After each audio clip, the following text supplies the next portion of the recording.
அது என்ன சொன்னீங்க? பிராண்டிங். அந்த பிராண்ட் அழிக்கிறதுல தான்டா நான் ஸ்பெஷலிஸ்ட். இப்ப சொல்ற மிஸ்டர் 2, உனக்கு மேல இருக்கிற 1 அதான் உன் தலைவன். அந்த பிராண்ட நான் அழிக்கிறேன்.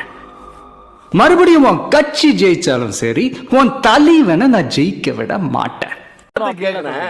நீங்க விஜய் விஜய்னு பேசுறதே அவருக்கு இருக்கிற பலம் இருக்கிறதை உங்களை எரியாம நீங்க ஒத்துக்கிறீங்கன்னு அர்த்தம். அவர் நேத்து வந்த கட்சி தானங்க.